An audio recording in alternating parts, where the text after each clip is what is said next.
Assalamualaikum warahmatullahi wabarakatuh. Halo sahabat Kian Santang, apa kabar untuk kalian semua? Dimanapun kalian berada, saya doakan semoga kalian semua selalu ada dalam lindungan Allah yang Maha Kuasa. Amin.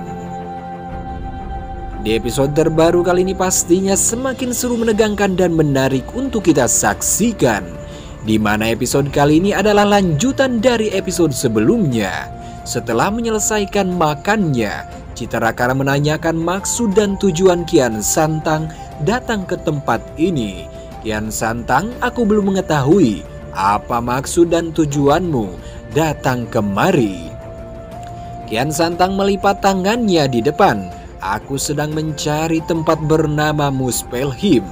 Citrakara sempat kaget mendengar Kian Santang menyebutkan nama Muspelheim. Kenapa kau mencari tempat Muspelheim? Apa tujuanmu ke sana? Kian Santang menghela napas pelan. Aku ingin menyelamatkan putra Prabu Dewabrata yang ditawan oleh Surtur. Aku berjanji kepada Prabu Dewabrata kalau aku akan menyelamatkan putranya dari tawanan Surtur. Citrakara menatap Kian Santang. Kau yakin ingin mencari Surtur, Kian Santang? Bagaimana bisa kau mengetahui tentang Surtur, Nyimas? Tanya Kian Santang. Citrakara menghela napas pelan lalu mengalihkan pandangannya ke arah danau. Dulu aku adalah seorang prajurit wanita di kerajaan Sangkar, di mana Prabu Dewabrata sebagai rajanya. Ayahanda dan ibundaku juga seorang prajurit di kerajaan Sangkar. Kerajaan Sangkar sangat aman dan tentram saat Prabu Dewabrata naik tahta menggantikan ayahandanya.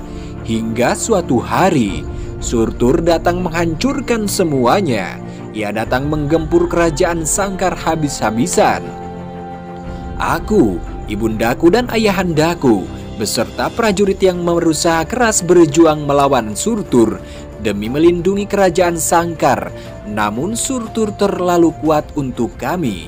Ayahanda dan ibundaku serta seluruh prajurit yang berperang harus tewas di tangan Surtur. Dan hanya akulah satu-satunya prajurit wanita yang masih hidup hingga saat ini. Sejak saat itulah aku berhenti menjadi seorang prajurit dan melanjutkan hidupku, jelas Citrakara. Kian Santang menepuk bahu Citrakara. Aku bisa merasakan kesedihan yang kau alami dan aku masih bisa merasakan kalau kau masih mengalami trauma akibat pertempuran itu. Tapi aku harus pergi mencari Surtur dan membebaskan putra Prabu Dewabrata. Citrakara menahan tangan Kian Santang saat Kian Santang hentak pergi. Raden, panggilnya. Kian Santang menoleh ke belakang. Ada apa, Nyimas? Apa kau ingin membantuku mencari Surtur? Citrakara sempat terdiam sejenak. Sebenarnya aku tidak ingin terikat masalah apapun lagi dengan kerajaan Sangkar maupun keluarganya. Tapi karena kau hendak pergi mencari Surtur sendirian, maka aku akan ikut bersamamu. Tidak mungkin aku meninggalkan temanku sendirian saja. Kian Santang pun tersenyum. Terima kasih, Nyimas, mari kita berangkat.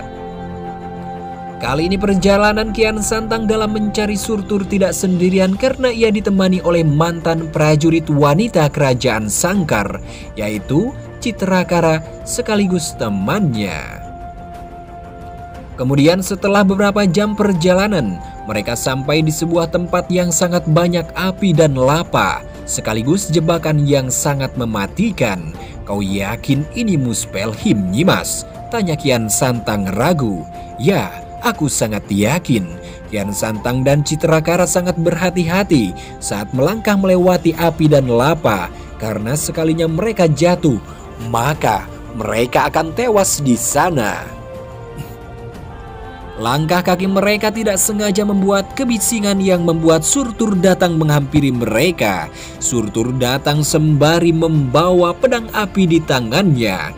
Kian Santang mendongkangkan kepalanya ke atas dan melihat betapa besarnya Surtur. Selamat pagi, Kera, ucap spontan Kian Santang. Saat kata-kata itu keluar, ia langsung menutup mulutnya sembari melihat Surtur yang mulai tersulut emosi. Surtur menodongkan pedang apinya ke arah Kian Santang. "Hei kau manusia bodoh, berani kau menyebutku sebagai kera? Aku akan menghancurkanmu sekarang juga." Citrakara langsung menginjak kaki Kian Santang dan membuat Kian Santang berteriak kesakitan. "Apa yang kau lakukan? Apa?" Citrakara menarik napas kesalnya. "Kau membuat Surtur marah dan itu akan membuat kita dalam bahaya besar. Percayakan semuanya kepadaku, Nyimas," ucap Kian Santang dengan penuh keyakinan. Kian Santang mengeluarkan pedang pelik dari dalam tubuhnya lalu berlari naik ke atas pedang api milik Surtur. Citrakara sempat khawatir dengan apa yang dilakukan Kian Santang. Namun ia percaya kalau Kian Santang pasti mampu menghadapi Surtur. Kian Santang berlari di atas pedang Surtur lalu melompat dan menebas pada dada Surtur. Namun itu tidak berefek apa-apa bagi Surtur. Kian Santang pun berkata dalam hatinya, "Surtur sangat sulit untuk dikalahkan. Aku harus berhati-hati untuk menghadapinya."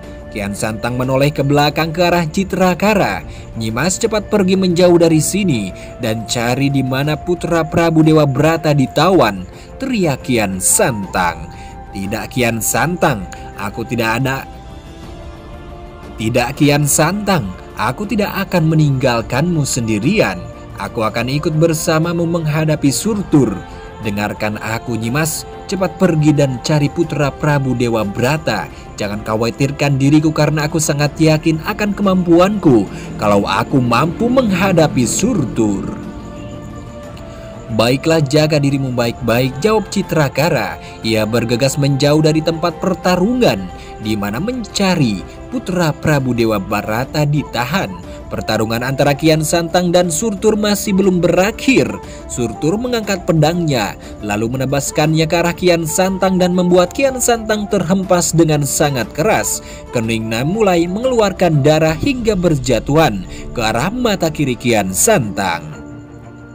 Kian Santang kembali bangkit lalu menancapkan pedang peliknya dan membuat naga api yang bersemayam di dalam pedang keluar. Kian Santang melompat naik keluar punggung naga lalu bergerak maju melawan Surtur bersama naga api miliknya. Pertarungan Surtur dan naga api pelik terjadi sangat sengit. Dari atas punggung naga miliknya, Kian Santang masih berusaha mencari titik lemah Surtur.